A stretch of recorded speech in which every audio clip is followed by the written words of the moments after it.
Hello everyone, I'm Xiao Gang. Now we are going to write the framework for our outer loop, which is to set up the engine loop framework for our entire workflow. First, let's get our build.cs and target.cs sorted out. These are usually added incrementally as we write code, but since the program is already written here, we will first fully set up this environment for everyone. So first, let's make it include these two paths.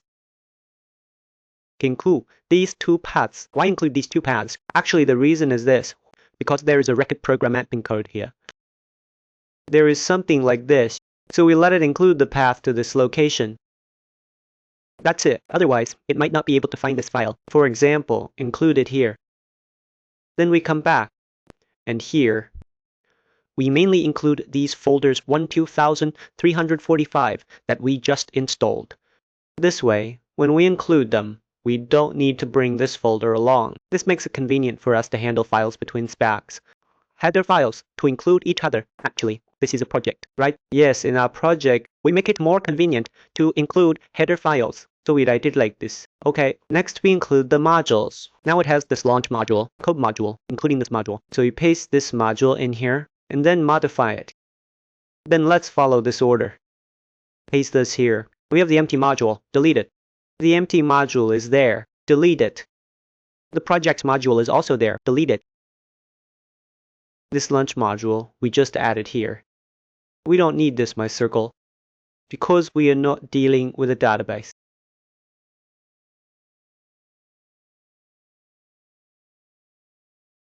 Obviously, these are our core ones. Then we need to use UObject. It's okay if you don't use UObject.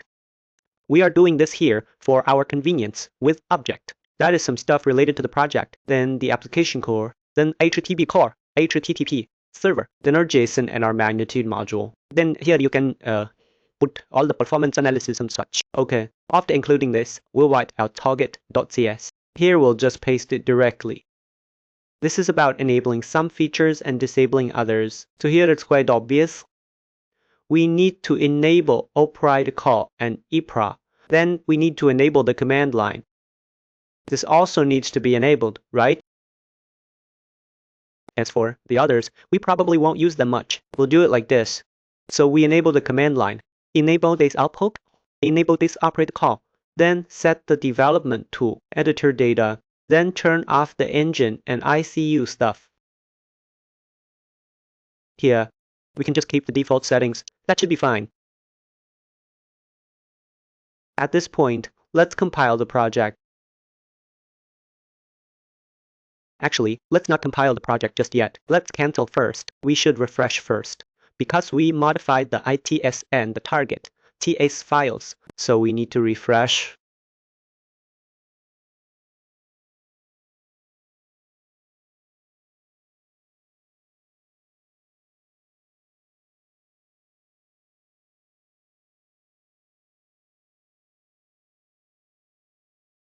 Okay, let's reload.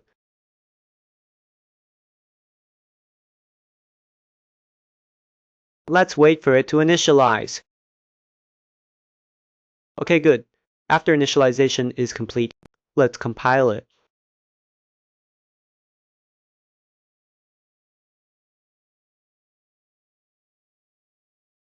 It should be fine, but you can see it will compile quite a lot of things here. Actually, it's a bit too much. Actually, the UPATE on our side should be removable. We can delete many things again. I'll let it compile for a while, and then we'll pause. Then you can see here that we have this compilation error. Actually, in the engine version 5.0 of the source code, I don't have this error myself. Then this error, at first glance, you see it's related to actor. See world, you see it's clearly related to the engine. These are all classes within the engine. We need to investigate. Why did it bring in the engine stuff in a standalone program we cannot compile if we ban this ng module? Okay, after our investigation, we found that we cannot include this launch module because the launch module, you will find that it has an ng module in it. So if you include this launch module, this thing cannot be compiled. So we cannot include this launch module. Then how do we change it? To be honest, We just need to remove the lunch module here. Okay, then we compile it. It should pass now. Good. After ensuring it compiles successfully, we go back to our main loop here. Then we take the code here. We'll process it line by line first. First, we put these together. Then we need to include our log, right? So the name of this log is very obvious. We haven't written this yet. Let's write it over. Then we take this line of the log, move this line in.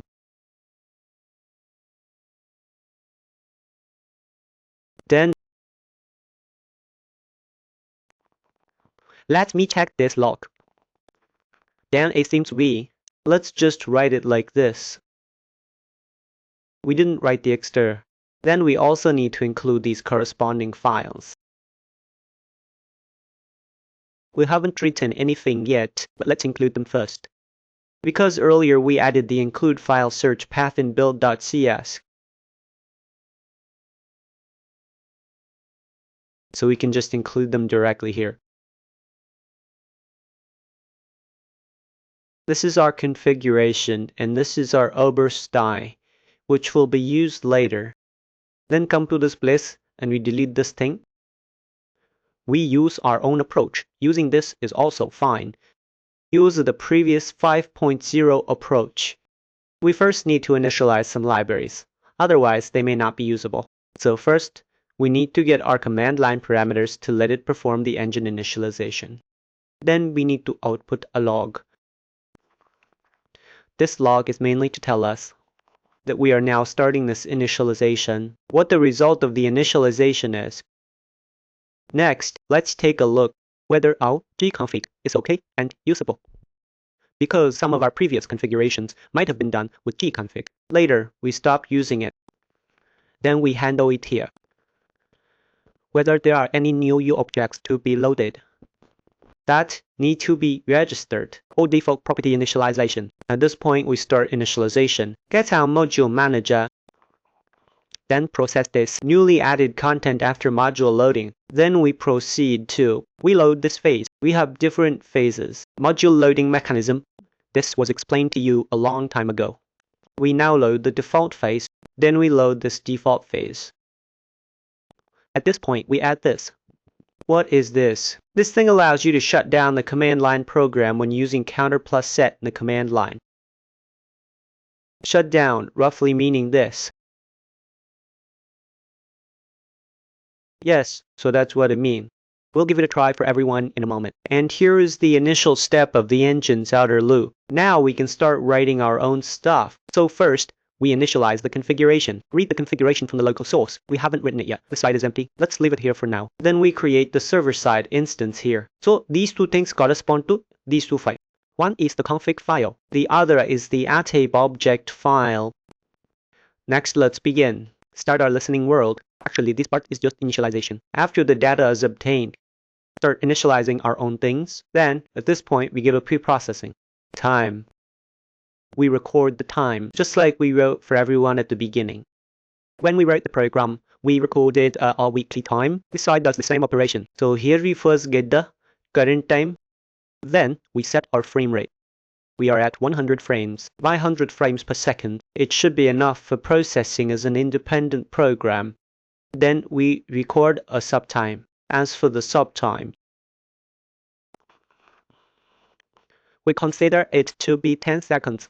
Then every time we add time, it will be added to this. It's like adding with the daytime. At 10 seconds, we log a record and ensure that our program is still together.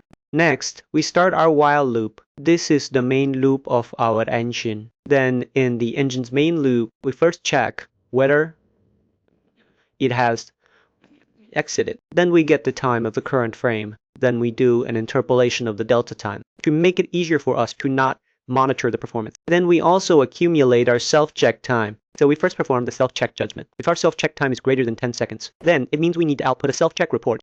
We first reset the accumulated self-check time to 0. Then we get our current time.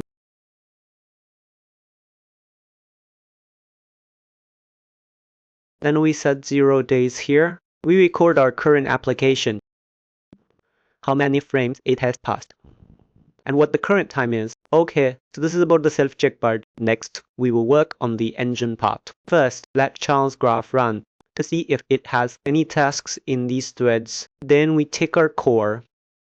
This way, we don't need to tick our HTTP module, because through this core tick method, we can drive the engine's main loop.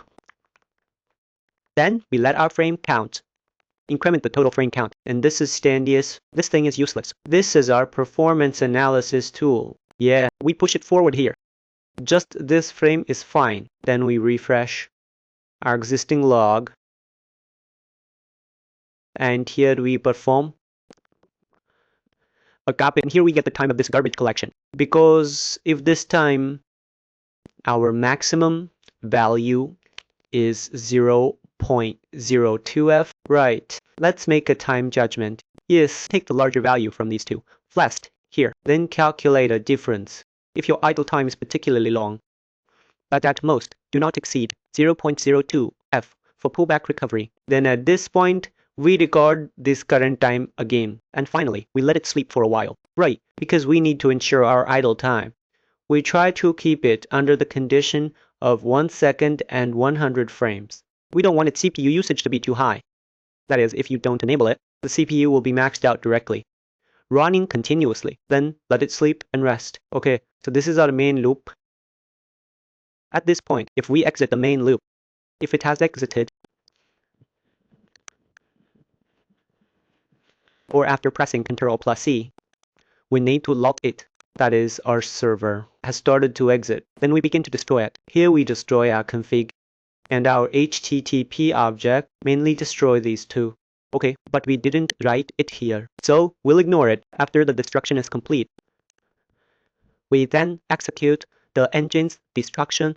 So the engine destruction work is that we first let this test graph run again, let the tasks in the test graph run clean. After it runs clean, we execute the engine's pre-exit. Then we now destroy all modules. After destroying all modules, we execute the engine's exit. Finally, we return a 0. Okay, actually, this is one of the operations in our main loop. Then let's start it now and show everyone.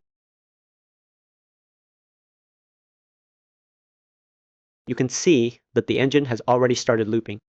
And correspondingly here, this part is where we entered through the windmill function. Then it printed this time after 10 seconds. You can see this time is also correct. It's now September the 3rd, 2024. And now we've executed 1000 frames in 10 seconds. The frame rate is also quite stable. Okay, now let's press Ctrl+C. You'll see it exits. You can ignore that. This just means it has exited. And then right after you launch it, if you click the close button like this, it also exits. So this thing here, this is exactly that thing. That's how it's done. This code is all from the engine source code and the engine standalone programs transferred over, so everyone can use it with confidence. No problem. Then if it's okay, we will explain to you further. So our entire process is actually to first optimize the engine speed. Then remember to read our own configurations, some token information from the disk. Then instantiate it into memory. And also instantiate our objects into memory. At this point, we start taking. Then when we tick, we need to set a specific time. And through this time, we stabilize our frame rate. Then to control our garbage collection. Then to advance some of our engine's modules. Because the engine has its HTTP and NTT server modules, it also depends on T. So we need to advance TIC step by step through the engine. And when we detect an exit, then we exit. Before exiting, we first destroy our own stuff. We haven't written that yet, right? Then we exit the engine's stuff, and then we successfully exit this standalone program. Okay, we'll stop here for this lesson. Mainly introduced you to our login, a loop structure of our server. Thank you all.